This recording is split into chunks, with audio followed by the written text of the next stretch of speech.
Modern Horizons 3 is here and has refurbished Familiar as broken as everyone thinks. Let's find out.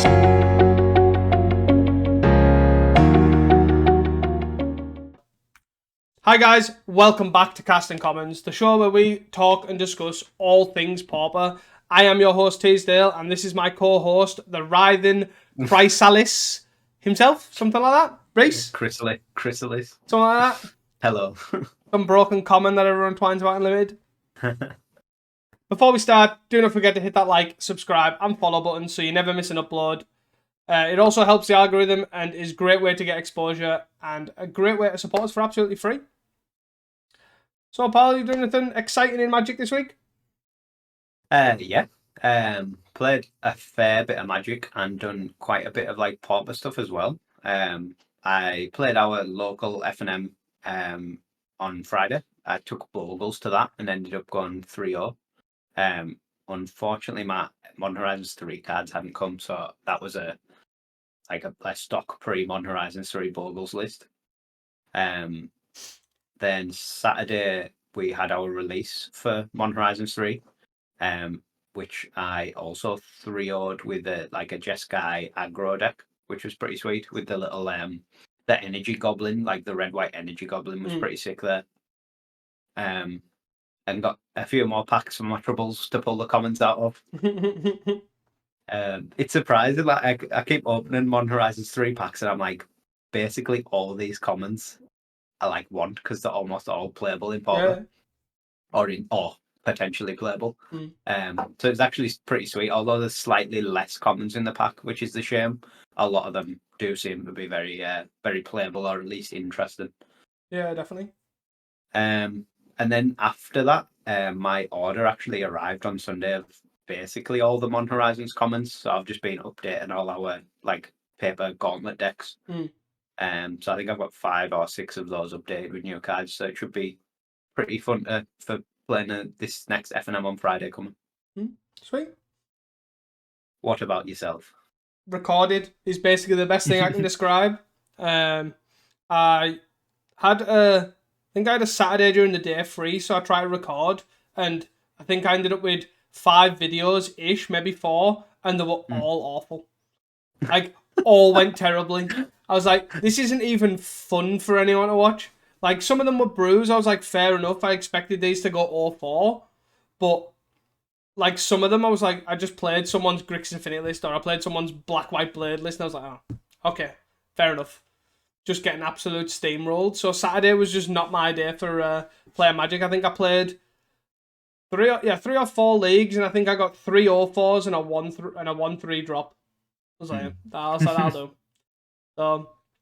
But then redeemed myself. Managed to record on Sunday. I did 2 recordings for this week.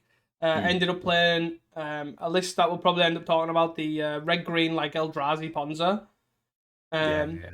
And the other one I played was a bit of a brew, which was mono black zombies with refurbished Familiar and retrofitted Transmigrant, or whatever it's called. Oh yeah. The 1-mana artifact zombie.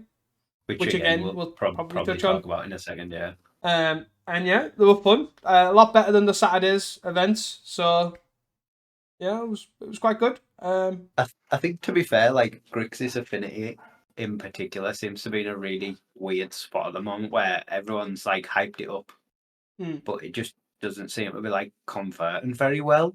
It doesn't seem to have great matchups against basically the rest of the field, which I'm not sure if that's just people haven't got the list down, or it's maybe a lot of people new to the deck that aren't really experienced with it playing it, but it just doesn't seem to be really converting as you would have expected. But I guess it could also be that we're a bit skewed of looking at the last big artifact decks being Blue-White Glitters and Boros Glitters that sort of just dominated their fields. Whereas Grixis just seems to be quietly it'll put up a result here and there, but for the amount of people that seem to be playing it, just doesn't seem to be doing as well as I expected. Yeah, I don't think the deck seems overly oppressive. To me, first of all, there's multiple ways of building it, which there's always has been, but now there's obviously do you play Snacker? Do you not play Snacker? Do you play how many like Crackland Shamans do you play? Do you play any Gear Seekers? How many Progmites do you play? Like all these choices like impact it a lot.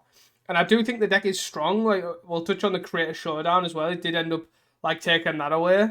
And obviously it was highly represented in the challenges and stuff. And it is putting up results. It's just one of them things that I think it's just a fine deck. As like it's good and strong, and I think I'd imagine it probably just gets you the top half of the field is probably where it'll stand. It's a deck that's like on its floor, it'll just regularly top 16 you, but unless you are an actual really good Grixis Affinity pilot, it will struggle to like convert that into a win or a top 8. Like unless you're like Luffy's level, for example. Yeah.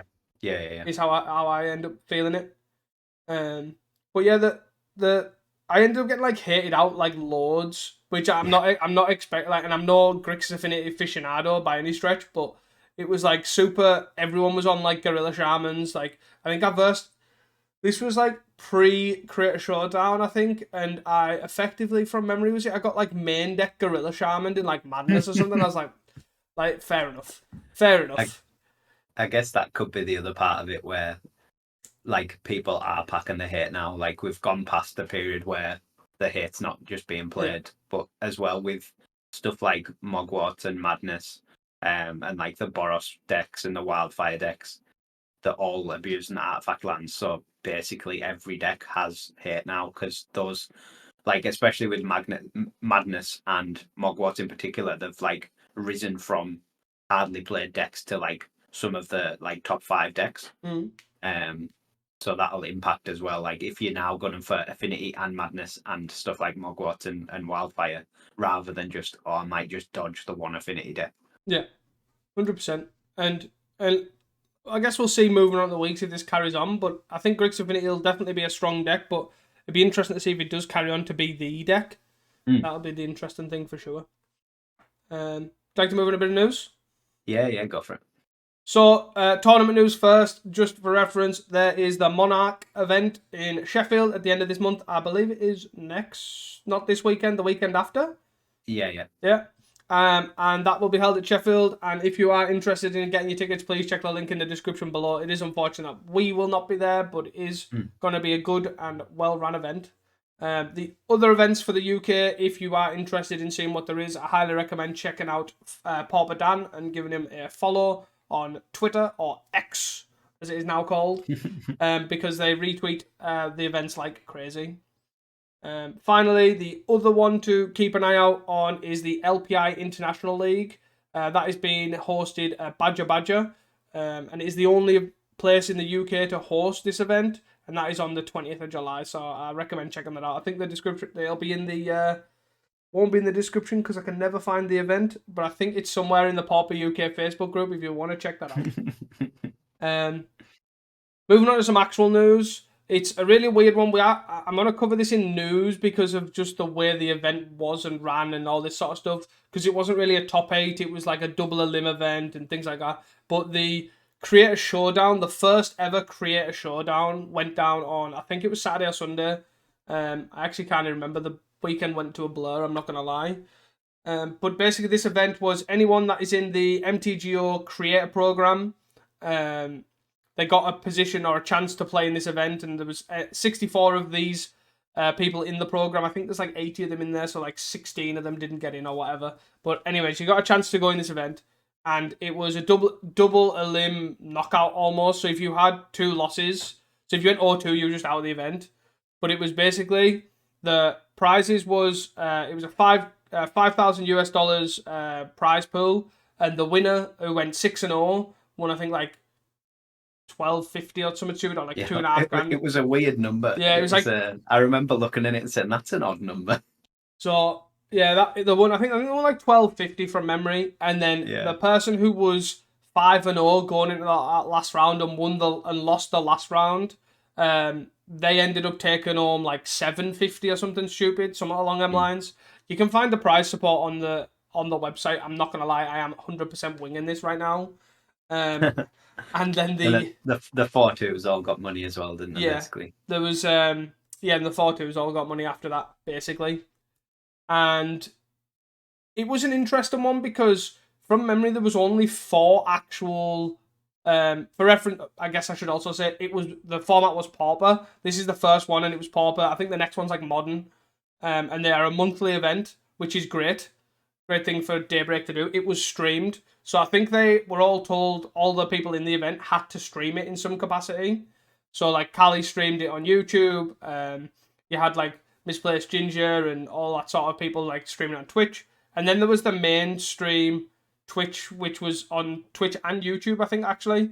And it was, you could watch it from, they would have a feature match, which Will Hall and Andreas Peterson were casting, which was great. For those that don't know, Will Hall's been getting a Pauper for the last month and has fell in love with it, and Poison Storm as well, while along the way, which is great to see. But then after the 4 Pauper content creators, like dedicated Pauper content creators, there was Kali, there was Guild Pact, there was Tiago, and there was Weber, which definitely shows that demographic where 3 of them are Brazilian and 1 of them are American. So that demographic's gone absolutely spot on. But I'm not bitter about that, I swear. But yeah, so they were the Pauper content creators that were basically in it. And then after that, there was a bunch of different, there was legacy content creators, there was modern content creators, there was just professional players like Yellow Hat and Nassif and all that. Yeah, it was, there was Michael Jacobs, there was all sorts of different people. Like, you could have seen their individual stream as well, which was great to see. I was just flicking through them all. I was the only thing that I thought was weird was the main stream didn't start till round 3 for some reason. God knows why. But they streamed the first 2.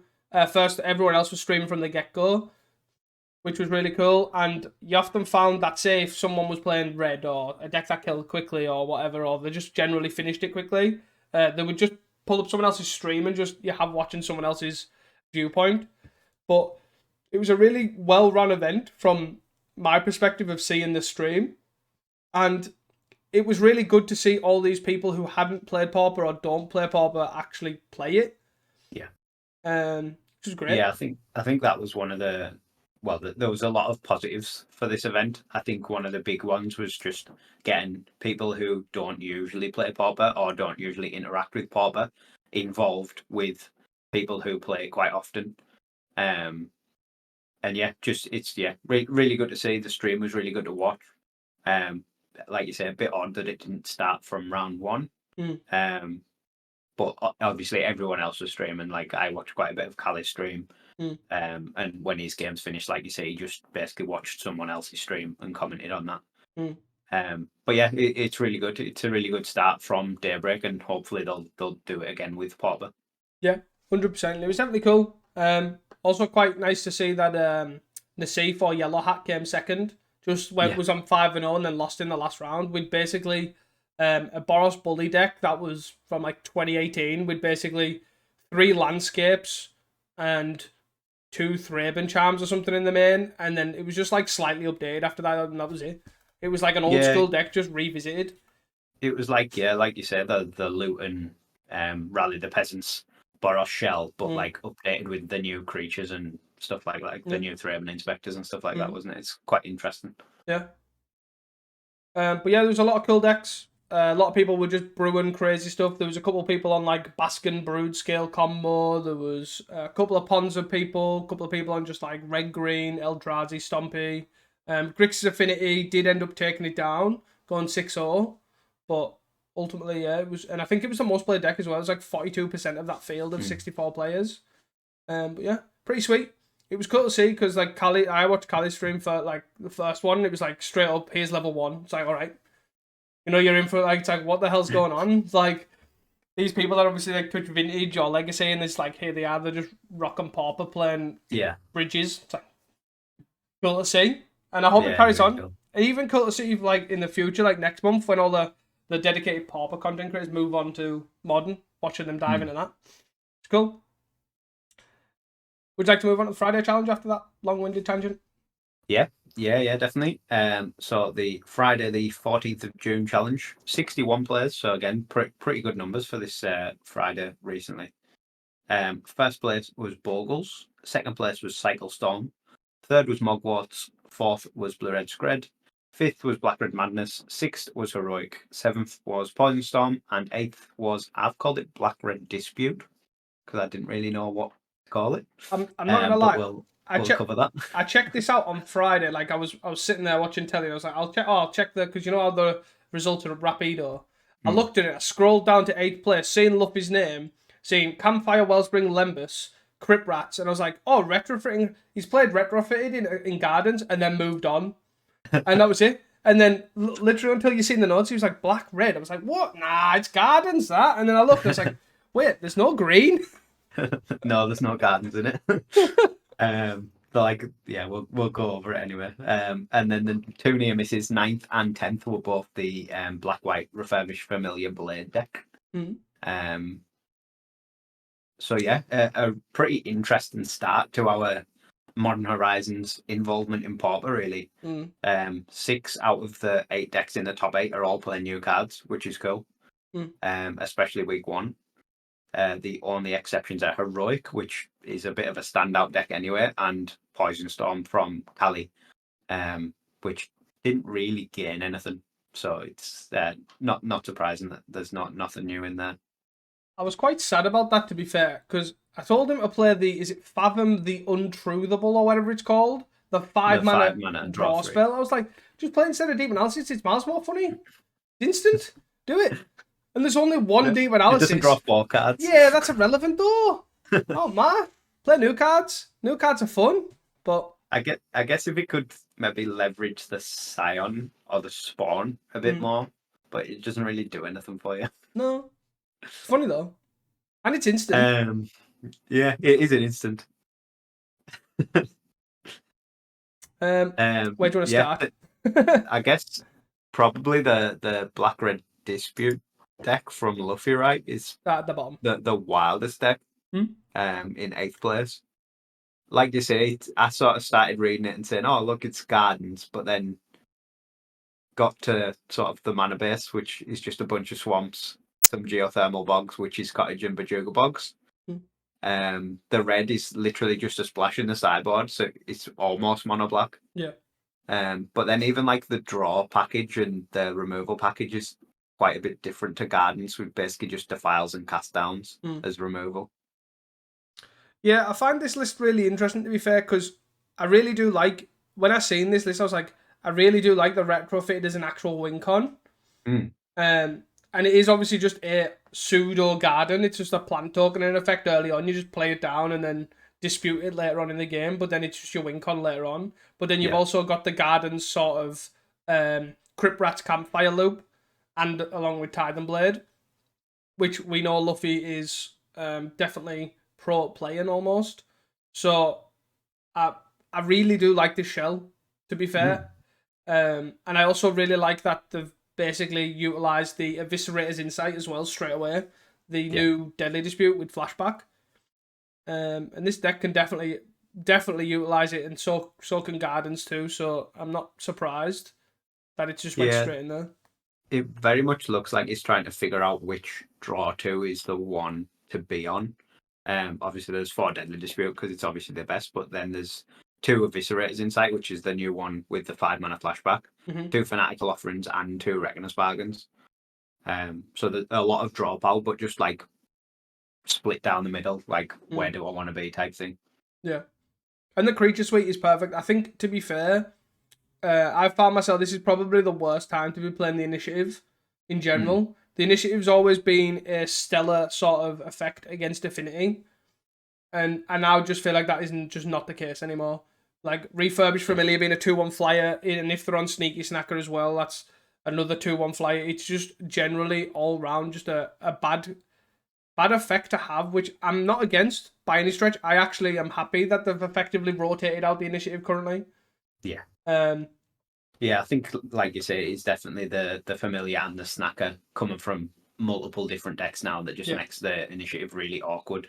You've even got stuff like Terra is playing Sneaky Snacker, so you could chump the 5/5s, but now you're just getting pinged for 2 in the air and the initiative's getting stolen. Yeah.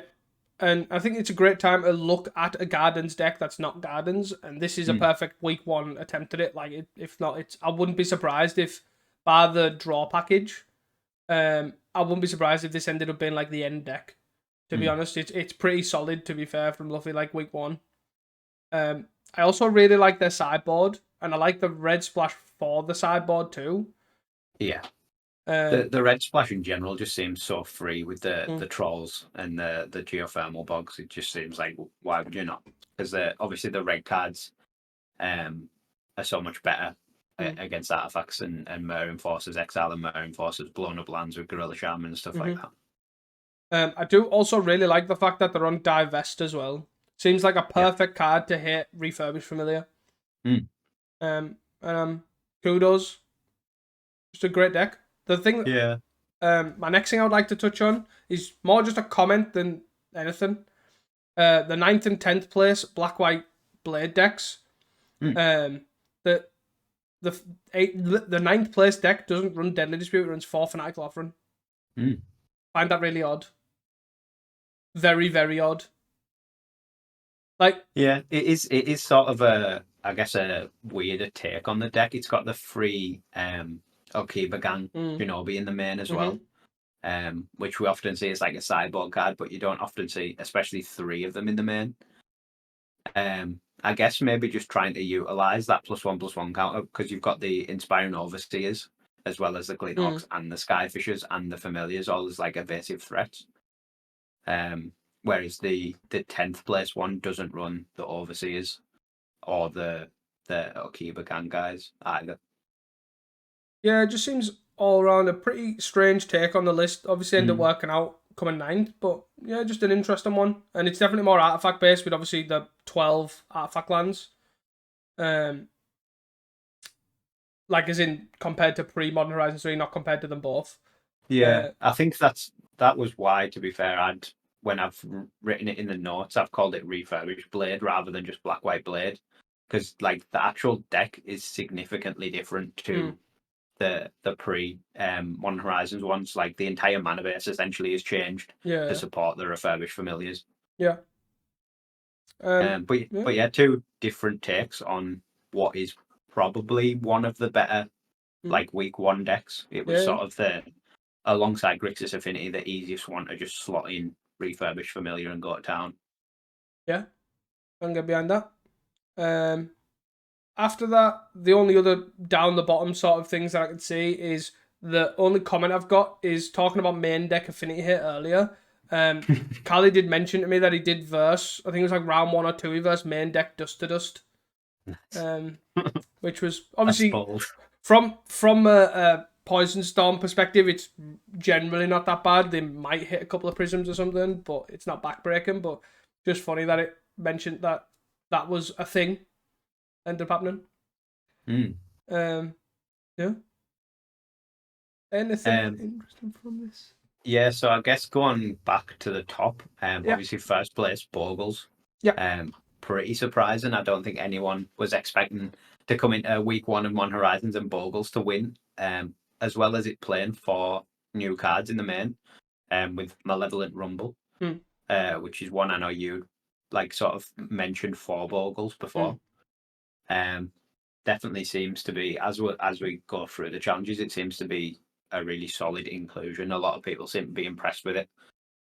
Just like you said, being able to hit anything you want, a land, a creature, or an enchantment, seems really legit.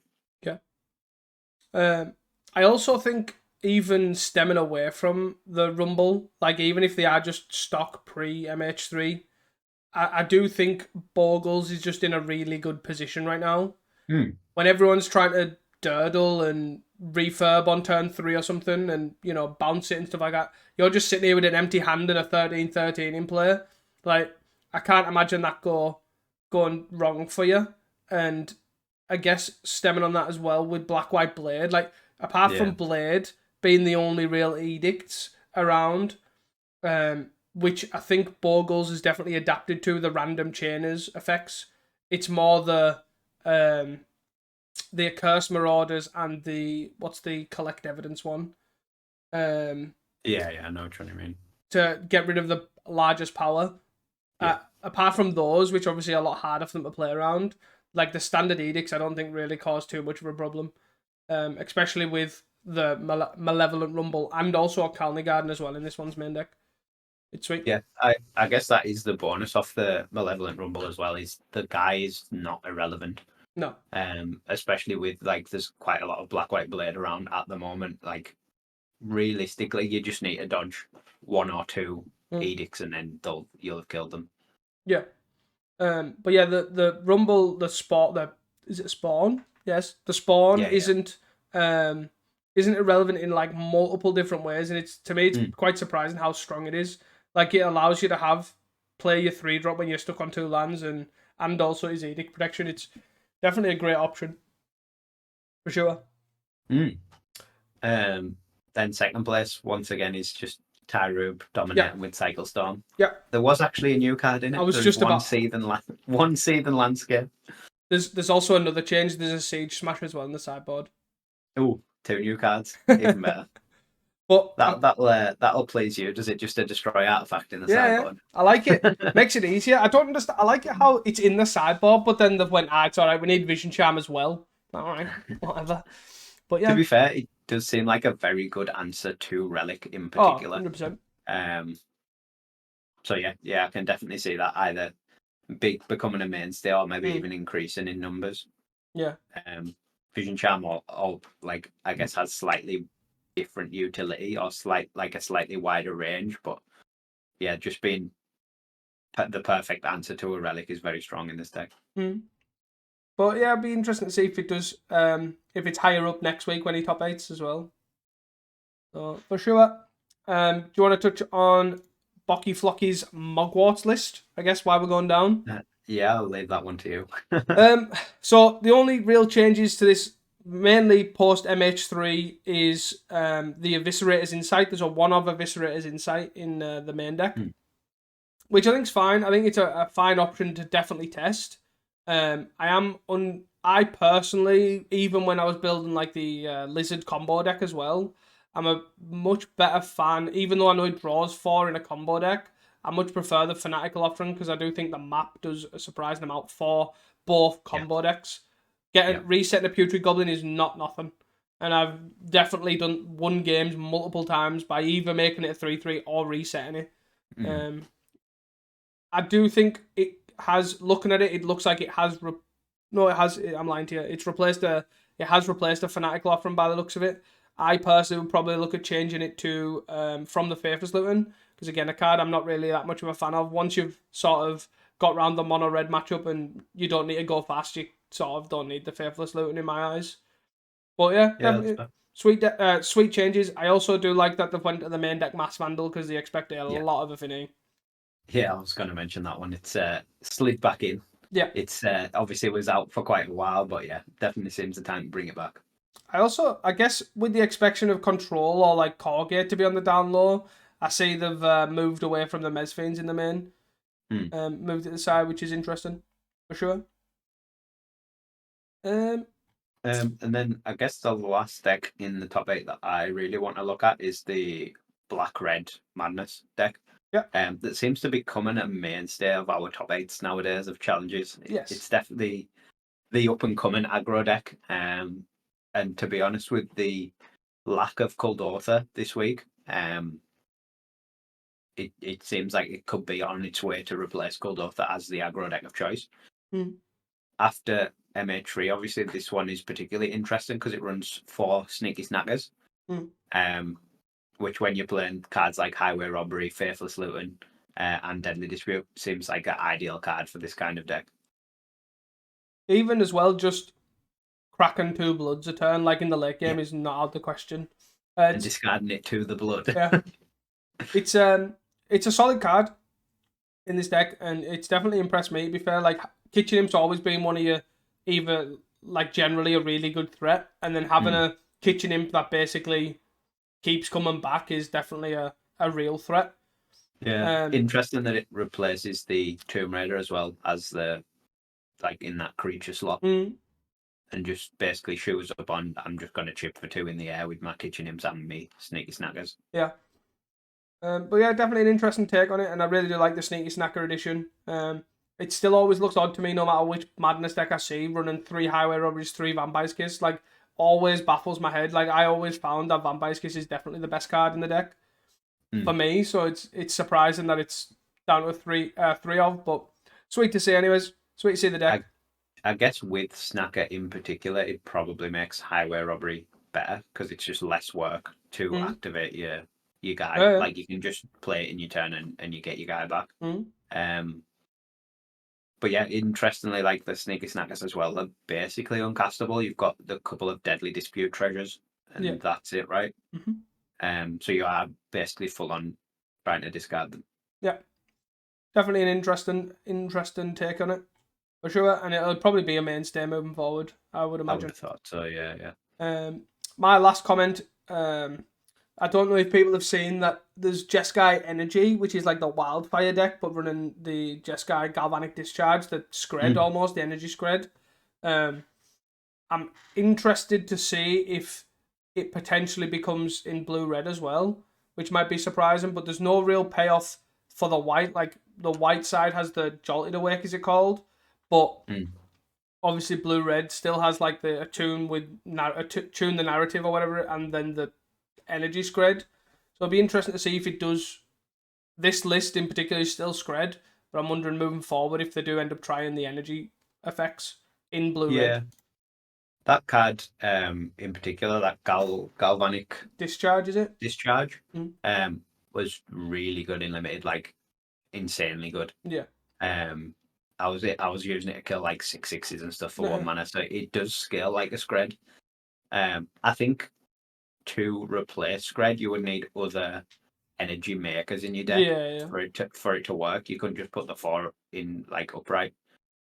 But there is like quite a lot of good energy makers, like you say. There's especially if you want like a more aggressive slant as well. There's quite a lot of cards, so it'll be interesting to see if that becomes a thing that blue-red can utilize. Yeah, I understand that Scred is obviously quite bad generally in the Wildfire decks because obviously all the bridges aren't snow covered, but I do think that the fact that Galvanic Discharge basically can kill a 3 toughness card really early on, and then if not, it kills a 1/2 and stores an energy for the next one. Like that has always it's overperformed when I've seen it play. Like in the late game, my guys have just been like 6/6, 7/7s, and it's just like, oh, I found my 4th one, oh, it's dead anyways. So I kill a couple of 1/2s here and there. But yeah, it'd be interesting to see if that happens moving forward. Yeah, but I don't think I have anything else apart from my last comment, my actual last comment, but it's not even on the top 8, on the top 10, it's on the top 16. Campo was playing Mogwarts in 12th. And I also really like the sideboard, but it's not just because they've got 3 Siege Smashes in the sideboard. Well, because there's one in the main as well. It is exactly because there's one in the main as well. I am a big fan of the fact that they're rocking 4 Siege Smashes in the 75, because I'm really high on this card in Mogwarts. I just have not yet had a chance to try it. Yeah. There you go. I'm actually done now. We can move on to Saturday. Yeah. Moving on to Saturday the 15th. 52 players. First place was Colgate. Second place was Mono Blue Terror. Third was Black White Refurb Blade. Fourth was Mogwarts. Fifth was Grixis Affinity. Sixth was Black Red Madness. Seventh was another copy of Refurb Blade. Eighth was Bogles. Near misses. Ninth was also Bogles. And 10th was Dredge. Again, 6 out of the 8 top decks or 6 out of the top 8 decks are all running new cards. Basically just the first place Colgate and the second place Mono Blue Terror, and they're just like the stock versions of those decks. Yeah. But everything else is. And yeah, Bogles back in the top 8 a second time. Again, playing 4 Malevolent Rumbles in the main in place of the communes. Yeah, it's cool to see that. I think it's not the same. This is running the landscapes instead of like Ash Barrens or something, right? Yeah, 2 Sheltering Landscapes as well, which is the Naya one. fetch land. Which is pretty cool to see. I also like the Thraben Charms in the side as well. I don't know how useful they'll be, but interesting as a way to exile graveyards I Yeah, guess. the Hitting pretty enchantments. versatile card. Yeah. But slightly, I guess, more interesting than the 8th place Bogles list is the 9th place one. Again, playing 4 Malevolent Rumble still in the main, but also playing 2 Nyxborn Hydra. Which, if anyone hasn't seen it, is a 0/1 for green and X. It's got reach and trample and comes in with X plus 1 plus 1 counters. But the important part is it's got bestow of green X, so you can play it as an enchantment. And the creature gets +X, where X is the number of +1 counters on it. So you can play it just as like double green sort of Rancor with reach. But also late game you can just scale it up, put it on your guy, give trample. If they edict your guy, this Hydra's left over that you can then suit up and attack again. So it's a pretty interesting one. It's I don't think it's going to be more than a 2 of in Bogles. I think even 2 is maybe high, but I think it's definitely going to become a mainstay 1 of in the deck. It's an interesting one because you can also, it is just a guy as well. Like you can just play it as an 0/1. It doesn't have hexproof, but reach and tramples still, like your guy having tramples still not nothing. Like obviously you have got the heroic problem where obviously it can be killed, like cast down and stuff, but there will be matchups where that doesn't matter, or you've just got to commit all in or whatever. But still, yeah, pretty good card, and I think it's pretty interesting that it will probably end up, as you say, probably being a mainstay in some sort of list. Yeah, I think trample in general in Bogles is so important, and to have it on such a flexible card as well is pretty good. But I also think the reason you can get away with running these two as well is the fact that this list's running Commune with Spirit as well.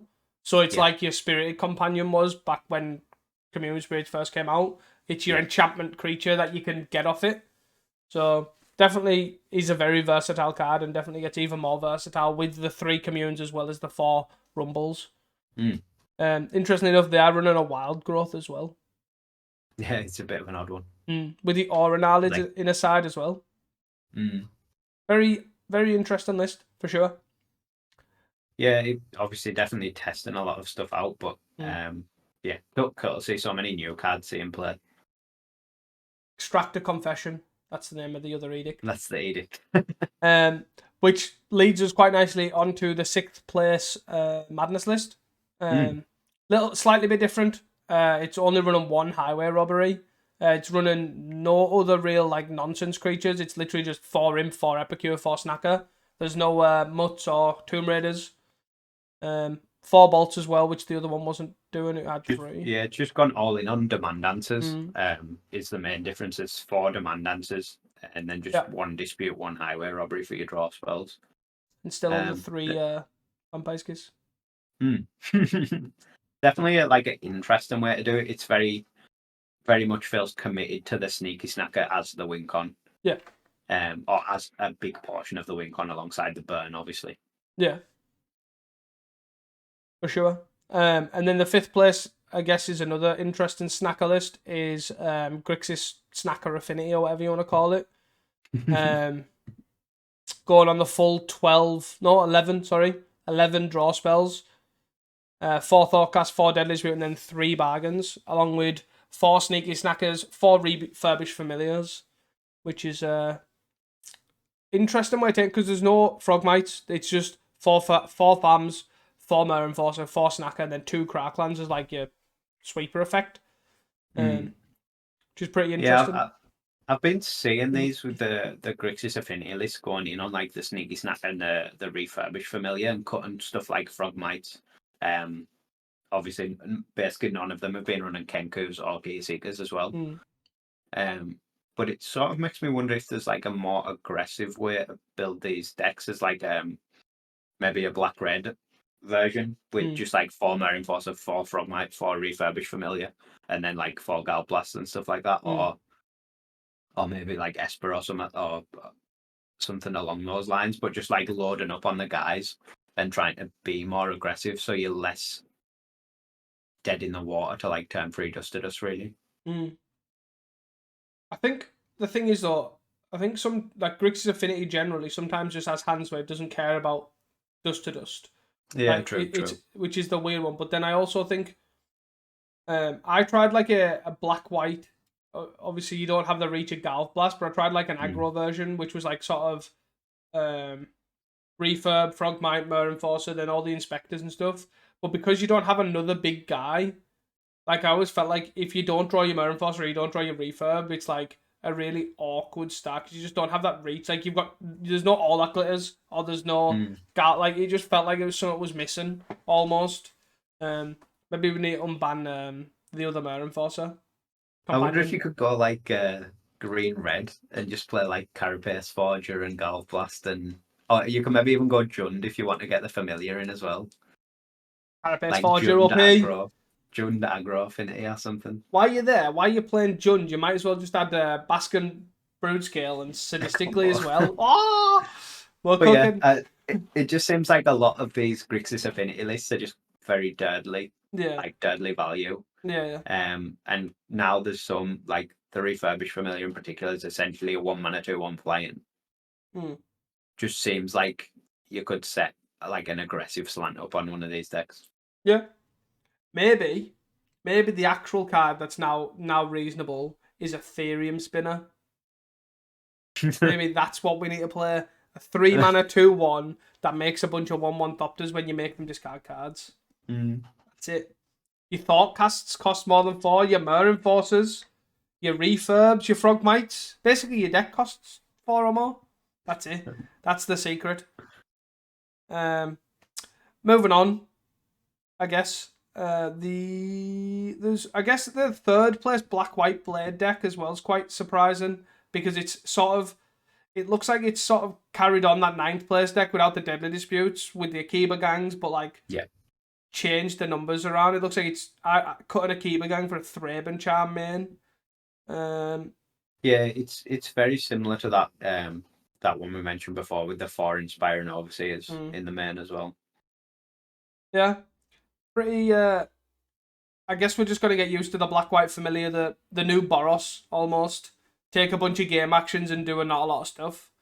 Is the I new think to hotness? be fair, that is where it's ended up. It's sort of it's like the Boros Synth deck, Yeah, but instead of like the Synth engine, you've got Clues and Tithe and Blade engine. yeah. And obviously refurbished familiar is sort of like a black synth. Um, Occasionally draws you a card. well, yeah, but getting rid of like multiple cards is essentially your drawn cards anyway. Yeah. But yeah, it very much feels like the black white deck is now filling that like mid rangey creature deck role, Mm. instead of like the Boros synth. My final point is the winning deck, the Corgate deck. Mm. We spoke about last week how basically all the Corgates just had no hate, and this one that's won is basically just 4 Dusts, 2 Gorilla Yeah, Shamans, 2 Revoke Existence in the side, and it's like, that'll do. they took out comments personally. Yes. Very And yeah, personal. the sideboard is just 8 blasts. Oh no, 7 blasts. Sorry, and then artifact here. Yes. If it works, I guess. Yeah, it's quite interesting because it's on the 4 blue elemental blasts, and I feel like you could have probably got through this entire event with 0 blue elemental blasts. There's just like Kuldoth is completely gone. There's Mogwart, which it's like sort of middling against, Mm. and that's basically it. Galv Blast Protection and Makeshift Munitions, that's all it's there for. Even though they're Yeah, running Dawnbringer Cleric in the main. yeah, yeah. So maybe the time of Hydroblast and Blue Elemental Blast is slowly fading away now. Hopefully, we can be lucky. Would you like to move on to Sunday?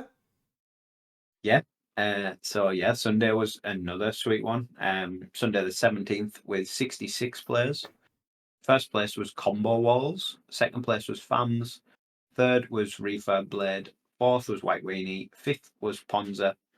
Sixth was Blue Black Fair. Seventh was Bogles, making its third appearance. Eighth was another copy of Ponza. And then the two near misses. Ninth was a Rug Ponza. And 10th was Colgate. Sort of a similar like theme to the Saturday, with the first and the second being just two basically stock decks, unchanged from Mon Horizons. But then everything else is just wild below it. It's like the Wild West. Yep. Where do you want to start? I guess probably the Ponza, right? Like the highest up Ponza. It sort of is Ponza still, this one. The fifth place one? Yeah. So, Writhing Chrysalis is the main new card, really. It's just a 2 red-green for a 2/3 that is devoid. When you cast it, it creates 2 or 1 spawns. It also has reach. And then whenever you sacrifice another Eldrazi, it gets a +1/+1 counter. So this, for me, the main bit that's important is it's a cast trigger for the 2 spawns. Yep. Which means when you play this, the spawns are already in play, so they can't respond to the trigger and bolt it. So as soon as it's in, it's like essentially a 3/4, so it's bolt proof. But can obviously go to a 4/5 when you sack the 2 spawns, which are also ramping you into Annoyed Allosaurs. But then when your Annoyed Allosaur cascades into another one, like another Chrysalis, it makes the first one even bigger.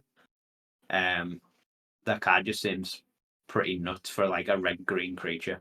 Yes. And then basically to round it off, they're running the Eldrazi Repurposer as well, which is another. It's not as high powered as the Chrysalis, but it's a 2 and a green 3/3 with Devoid as well. And it's when you cast this or when this dies, create a or 1 spawn. So it's effectively there just to feed the Chrysalis almost, and then that card just takes over the game. That card is just insane. The Repurposer reminds me very much of like a Jewel Thief. Yeah. Interestingly, in this deck, it's in the Lanois Visionary slot. Yeah. Which I'm not sure you really need it to be. Like, I feel like Visionary will probably still just be good enough in this deck, or it will be better than the Repurposer. And I don't really think your Chrysalis needs like 1 more or 1 or 2 more or ones. Like, it's good enough as it is. Yeah, I think I played sort of this list, apart from I got rid of the Rumbles, because I wasn't really keen on just 2, never really works out with the math of the deck. You always end up going like 1, 3, or 5 generally. But basically, the Repurposer being you get the mana straight away, and it pseudo being a 2-drop was what made it okay. Like it wasn't the fact that like it's not fantastic. It's okay. It's like a 3. It's just a 3/3. It doesn't have vigilance. It doesn't have trample like Jewel Thief does. And it is basically just a Jewel Thief because you get the colorless mana straight away that just pumps the Chrysalis.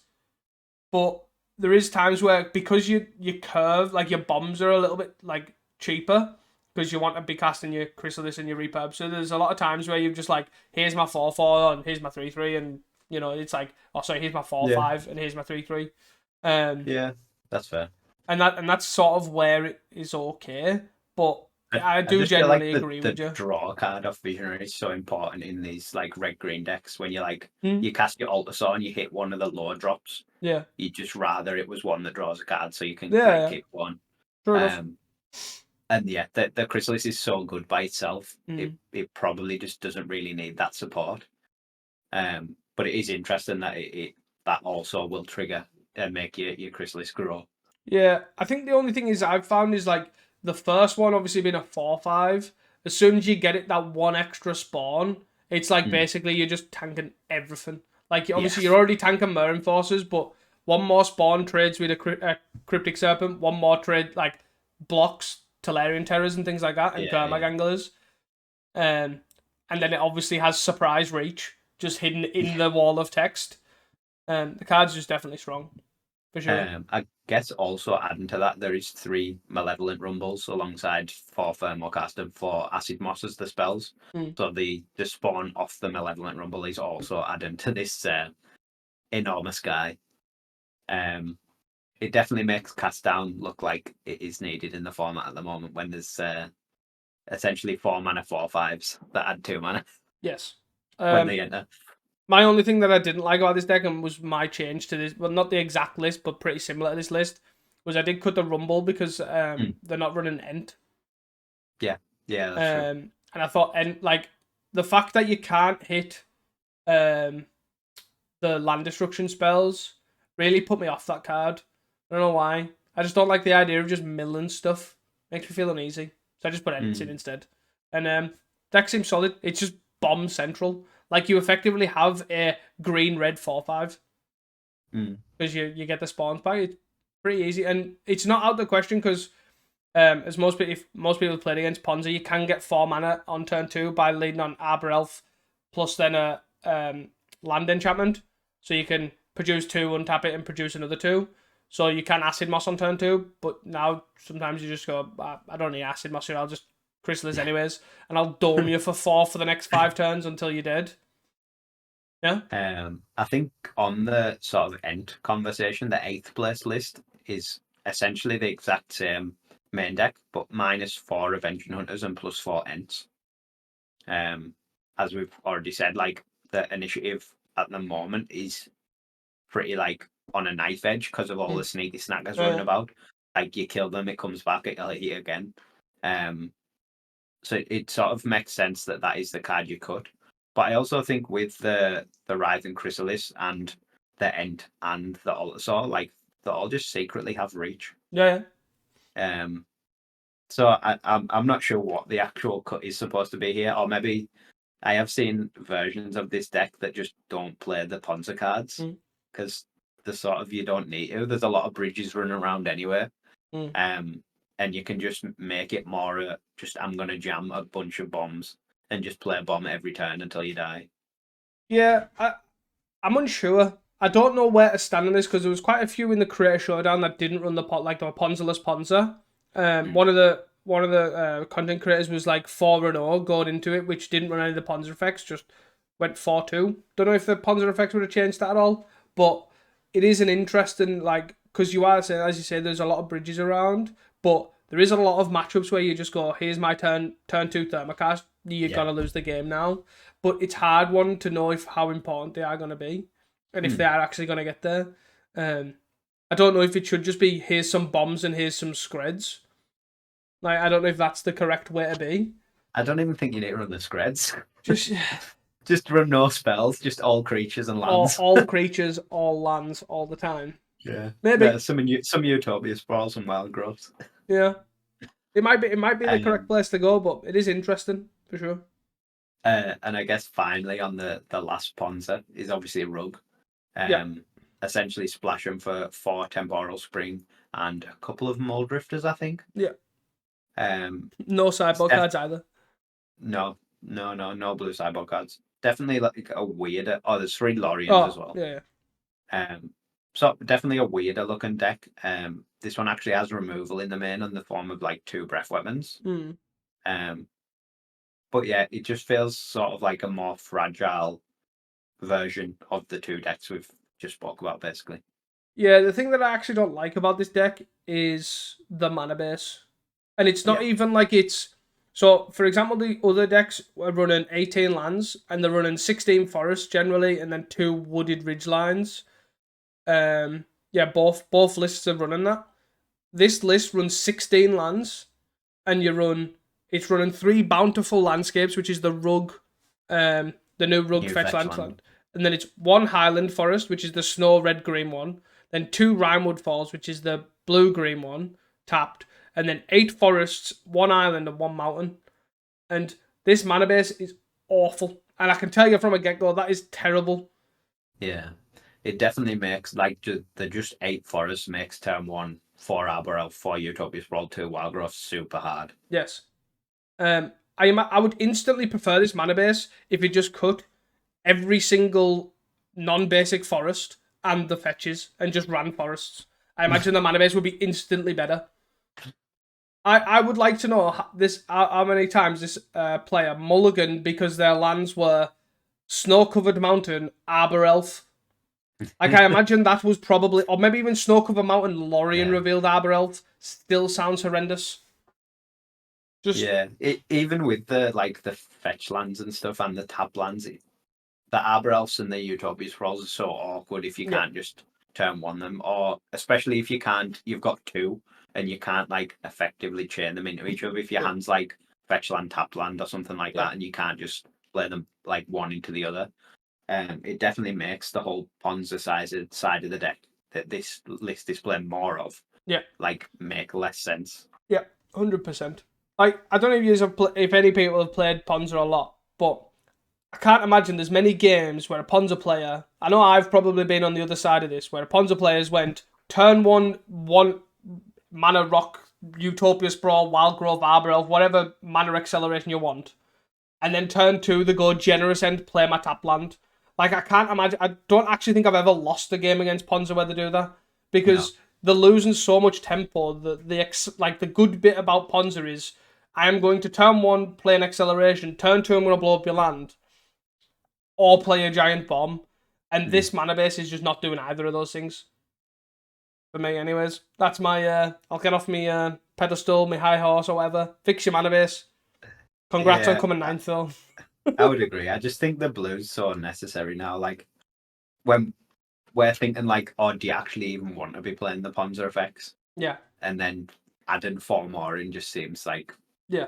Not... And 4 more in a different colour. Yeah. Just seems not where you really want to be. I guess it's 2 more, because they've cut the thermocast, right? So they're on 4 acid moss, 4 temporal song, and 2 thermocast. But they went from... Here's my mono green ones to here's 6 mono green ones and then here's 4 blue green ones. Just seems super odd. I guess the other thing to note is noticing especially from Carrot in 10th place. Carrot is on Corgate, the Corgate Master as it was. Again, another list going back to Dawnbringer Cleric. And I guess to me this is a sign that we've definitely got out of the blue base control meta. And there's obviously a lot of stuff to hit in graveyards, i.e. sneaky snackers. And there's a lot of good enchantments to clearly hit because there's a lot of Bogles about. There's a lot of makeshift munitions. And Kuldotha is just a massive low point. Yeah. So the lifelink off the Outlaw Medic is less relevant. And there's a lot of Ponza. So blowing up Utopia Sprawls is now quite important. Yeah. So... If you were listening to a podcast 2 weeks ago where we said get rid of Dawnbringer Clerics and put in your Outlaw Medics, times have changed. Swap it back. Exactly. I guess the only thing I kind of want to touch on is J-Waves, the standard white weenie master. Done what we thought, or what you mainly spoke about, to be fair, is cutting the journeys for 4th Raven Charms in the main. And this is 100% a massive change for me. Like, having an actual removal spell is a good thing. Like, it's insane. Like, it's miles better than what it ever was. And it also does much more than just remove stuff as well. Like, this is basically the closest we are getting to 2 mana cast down in white. I think this deck in particular as well, it sort of is a bit different to what you'd expect. It's not just the Thraben Charms that obviously look ideal in White Weenie. There's also no Squadron Hawks. No. Instead, there's 3 Lunarch Veterans and 3 Eagles of the North. Which Eagles of the North is sort of the one land cycler that hasn't really seen any play. Yeah. So interesting to see some play in here. I think it's got a land as well to accommodate that. But yeah, it's always good to see White Weenie do well. It's interesting to see it have new cards as well and use older cards that haven't really been used. Yeah. One thing to note that I'm not surprised at, to be fair, and J-Waves and most of the mono white players have been an advocate of 1 recommission, and as long as they're on 1 recommission, like no more than the 1, I imagine that the Jolted Awake will remain out of the deck. I've seen a lot of people say that Jolted Awake will generally replace recommission, and this is just not the case. We do one of, like, recommission hitting your Vin Diesels or your Militia Buglers. Perfect. Like, you don't need no messing around, no need to run other energy cards or whatever. Just straight up just hits everything and puts a counter on it as well for your troubles. Yeah. The counter as well is really relevant. Like, you see a lot of White Weenie players like bouncing Idyllic Granges to put counters on the core Skyfishers. Yeah. Like, to recommission a core Skyfisher and it comes back as a 3/4. Yeah. Like, it's so much better than a 2/3. It's insane. Yeah. I am interested to see the reasoning behind cutting the Squadron Hawks as well, especially when everything's flying now. Obviously, you've got your Sneaky Snags and your Refurbs, and then obviously the black-white decks are on Glint Hawk and then Core Skyfisher, but I guess that could potentially be the reason why you're paying 2 mana for a 1/1 body when most of the flyers are 2/2s and 2/3s. That could potentially be it, but As well, it's sort of just like a worse attacker now. If everyone's on Sneaky Snacker, they block your Squadron Hawk, then they get the guy back, and then they block the next Squadron Hawk. Yeah. It definitely an interesting change. But yeah, Thraben Charm in the main, like as essentially a premium removal spell that is also just like a versatile sideboard card. Like I can imagine like playing against White Weenie with Terror, and then they just end a turn exile your graveyard or something like that. Yeah. Or like you're playing Bogles, you Armadillo cloak your guy, and they just blow up the enchantment when you attack. Yeah. Has a lot of There's utility. definitely going to be a lot of blowouts with this card. Yeah, for sure. And I guess the last thing I want to touch on this deck is definitely pack the artifact here with 4 Dust to Dust and 4 Revoke Existence in the sideboard. Yeah, I think Revoke is also like, it's also not just a statement against Affinity or Black White Blade, but also it's really good right now. Like even hitting, like potentially hitting Utopia Sprawls and Wild Growth, as well as also hitting Bogles. Like Bogles is a real deck, so as you say, like having 8 Revoke Existences moving into the main board, like after the 4th Raven Jam, 4 Revokes, like you just blow up basically anything. You can be sitting there with Forest, and you just blow up the Utopia Sprawl, and they can't cast half the deck. Yeah. I was actually watching Snapbolt's video before, and he put 2 Utopia Sprawls on the same land, and then his opponent just wildfired his land. I was like, oh dear. Oh well. My final touch on point is the first and second place. I just want to like run over them. Like first place, basically no change really to the Walls deck. No Modern Horizons 3 cards from the quick glance over it, right? No, there's no MH3 cards. I don't think there's any change to the main deck either. No. The only thing I thought was there's 3 Mirror Shell Crabs in the sideboard. I have seen it before, but I'm not sure how common that is. Yeah, it's pretty surprising because the usually they run the white one, the Naga, the Guardian Naga. Yeah. As a way to exile artifacts and enchantments, but also hits off leading that. And then even though now Affinities and Bogles are its highest, it now doesn't run it. Like I don't care, I'm just gonna combo you instead. I like it. There's 3 Tamiyo's Safekeeping as well, which is another card that seems to obviously it's been out for a while now with Kamigawa. Yeah. Or the latest Kamigawa. But it seemed to be having a bit of a resurgence in sideboards with obviously Combo was playing it, but Bogles is playing it as well. Yeah. Quite a few of the Bogles lists are run like 2 or 3 in the sideboard as just like a versatile protection spell. Yeah. Interesting. It's an interesting card, but it's definitely got a lot of agency now with the Modern Horizons 3 set for sure. My final comment is GN's list. I seen him tweet that basically he's absolutely changed Familiars massively with Modern Horizons 3, and he's definitely done a lot of testing to include all these new Modern Horizons 3 cards in. And there's 1 Contaminated Landscape. Oh, there is actually one. Yeah, 1 change. A Contaminated Landscape. That's fair. That's it. That's all I need. The new Seagate Oracle guy then is not it. The Serum Visions on a stick Seagate Oracle. I can't imagine so. Like Seagate is just such a good card. Like it's a good bad card. Like it's awful to play with because it's a 1/3.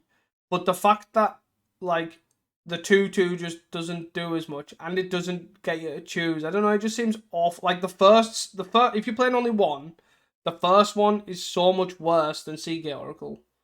Like the second one's like slightly better.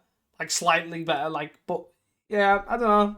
I'm not a fan. I guess the fact that it's Serum Visions as well rather than Preordain is the big selling point. Yeah. Like if it was just like Preordain on legs, it's probably just a snap include over Seagate. Yeah, for sure. But yeah, having the draw be random and then the scry, probably makes it not good enough. Especially when you have so many ways to manipulate the top of your deck anyways. Like it can actually be a downside the way it works is because you have to then like awkwardly sack landscapes or crack Lorians and then play it, where you just jam Seagate Oracle and then whatever's on the bottom is on the bottom. You're stuck with it. So yeah, definitely cool. definitely glad it's still working for him. No Thraben Charms either, which I'm actually surprised at. Kept the Dawnbringer and the Destroy Evil, which I'm surprised at because I imagine that in this sort of deck, that Thraben Charm would replace like the Dawnbringer Cleric or the Destroy Evil slot in the main deck. The one of Dawnbringer Cleric in the main. I imagine the Thraben Charm would replace that. Being able to just exile the opponent's graveyard and then ephemerate the Arcane Lance and bring it back. And then it be an actual removal spell, because you usually have like 2 creatures, it kills a 4/4. So I'm surprised that there isn't a Thraben Charm in there, to be honest. Would you like to move on to shoutouts and stuff? Yeah, go for it. So finally, I guess, shout-outs to Kirby for the data. Just touching on that, if you haven't seen that Mono Red fell off the face of the earth. Mono Red went from the number 1 played deck, or fighting for number 1 played deck with Core Gates, and is now all the way at the bottom with 6 pilots at 3% of the meta, with a bang-on 50% win rate of 20 wins, 20 losses. The top 5 most played decks were, to no one's surprise, of Grixis Affinity. Was number 1. To everyone's surprise, Bogles was number 2 with 19 pilots. It's big that for Bogles. Another surprise in number 3 is Rakdos Madness with 17 pilots. And then again, to someone's mildly surprised, is the Ponza on 14 pilots. And then 5th is Orzhov Blade, or Black White Blade, or Refurb Blade, or whatever you want to call it. And those are currently the top 5 decks for this weekend's challenge, which is surprising. That obviously these aggro decks are the aggro decks of choice, but I'm also not surprised in the sense that they're the ones that empty the hand or utilize the discard from Refurb Familiar the most. I guess as well, when you look at them, they're all decks that got like some new tools. It does make sense that they're the most played. But it is a nice change to see such a shake up at the top. For sure, especially week 1 as well. Yeah. We got a lot of. Yeah, I fully expected everyone to just be on Colgate and Cold Author still. But yeah, if any set's gonna do it, it's definitely gonna be a Modern Horizons set for sure. We've had a big resurgence of Terror as well, which I'm not surprised at, being Dimir Terror or Blue Black Terror with 9 pilots, tied up with Colgates and Mogwarts. Again, I would assume due to Sneaky Snagger. Moving on to shoutouts, obviously shoutouts to all the grinders who obviously managed to grind out all these challenges and make these week 1 Modern Horizons interesting for us, for sure.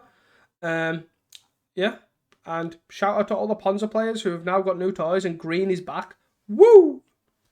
Green is a playable Magic colour again. Let's go! Not a bad place to be. No, not a bad place to be at all. Should we move on to the hot takes, and one that definitely surprised you? I bet you didn't expect it doing as well as it did. Yeah. So my first one from last week was that Bogles would return in the lull before MH3. I know. We basically fully expected no one to be on new cards and to be next week when we see the new cards. It definitely wasn't a lull before MH3. MH3 is very much here. But also Bogles is very much here as well. Yeah. So it's sweet to see it doing well and doing well with new cards. Again, another hit from me as well, which I said Colgate will not be in the top 5 most played decks next week. And it was tied for 6th. It was like Mugworts and Blue Black Terror and Colgate coming in the same number of pilots. And again, it's always good if any set's going to bring in so much change, it's definitely Modern Horizons. And I'm not surprised in a roundabout way. Week 1, good top 8s, good top 10s. My second one from last week is a big whiff. It was that Colgate would win 2 out of 3 challenges next week. Everyone wanted to play new cards instead. It did win 1, and it got a 10th place as well, but that was as far as it got. Yeah. Is the blue era dead, or is it all in the face of Grixis? Is that where we're at? Hopefully, red blasts get back in the side of your dusty box that you don't need to use. Get out the side. Get out the side, sorry, yeah. Finally, my last hot take, which is, I'm not going to lie, I've just wrote probably as my answer, was the most played card next week will be Refurbished Familiar, and I basically just wrote probably. Grixis It's probably snow-covered forest, let's be honest. Grixis Affinity was the non-land card. Yeah. But Grixis Affinity was the most played deck, and then the 5th most played deck was Oz of Blade, and then I would assume it's probably up there. It's gonna be that or Snacker, surely. I would imagine. Yeah. Or it could be Rumble, I guess, if like the Ponza decks are playing it, the Bogus decks are playing it. There were 2 pretty highly played decks, but then the Ponza decks weren't playing a full set, so yeah. I think we'll probably give you that one. It's probably correct. Yeah, we won't check your work now. Yeah, if someone wants to check it, someone go check it and fact check us. But other than that, yeah, we're going with yes. Hot takes for next week? Yeah, so my first one is that Bogles and Black Red Madness will become the aggressive decks of choice for next week. Seems perfectly solid, especially with Refurbished Familiar lugging around. Kuldotha is gone. Thank God for that. My hot take is a weird one. I don't know why, but I seen this deck in one league once, and I feel like it's a real deck. So my next hot take is Refurbished Familiar and Sneaky Snacker will make its way into a blue-black Fairfinity deck, and it'll be in the top 32. Fair. What's better than going Refurbished Familiar, attack for 2, ninja it back in your hand, refurb, boom. That is card advantage to its finest. I guess like you could fit it in a sort of like a blue-black bladey type shell with like ninjas instead of like core skyfishes and stuff like that. Yeah. There you go. It'd be interesting. Obviously, like the mana bases are so easy to make stuff like that work because of the bridges alongside the original lands. You just put the 12 on-color artifact lands in, and you want 4 Tithe Blades. You're basically there, right? Yeah, why not? To be fair, and also everyone don't forget, Sneaky Snacker's a fairy. You just need imagine if that Siren that's like Thraben Inspector but makes a map was a common. Oh yeah. It'd be ideal. That's what we need. My second or my last hot take for next week is that we'll see another Kuldotha week in the top 8s. Obviously none in the top 8 this week. I don't think there'll be any next week. And then the week after we'll get an announcement that the PFP is unbanning Monastery Swiftspear because Kuldotha is gone. I'm shaking my head in disbelief, but I do want a Kuldotha top 8. That is what I do want. I can definitely see that happening. My next one is that Corgate has took a huge decline, but I think it'll also take an even bigger decline next week and sort of on the Kuldotha level. I just don't think the deck as a whole can generally, unless it changes significantly, can realistically keep up with the now what is becoming the more refined decks, like the Ponza decks, like the refurb decks. So, yeah, it'll be interesting to see. So what was it? It was tied for 6th this week, right? Yes. So are we saying like lower than 10th or 10th or less? Yes. Most played deck, roundabout, yeah. So 10th or less currently here is 3, 6, 9. He's looking at 6 pilots. So 3 pilots. Don't pick Corgate, pick another deck. Roughly is where I'm looking at. Yeah, fair. Anything else to add? No, that's it from me. Go and play with your MH3 cards. They're all sweet. That is exactly what you should all do. Go touch some grass and then come back in and play some Modern Horizons 3 cards. Thank you all for listening, guys. If you've enjoyed this podcast, please don't forget to share it with your friends, your family, your local pauper community, even your... I don't know if we changed this. No, I haven't changed it. Your laser beam engineer. That's a real job. Yeah. And then that is all from us at Cast and Comments. And do not forget to stay hydrated. And also don't forget to play your Modern Horizons 3. Peace. Bye.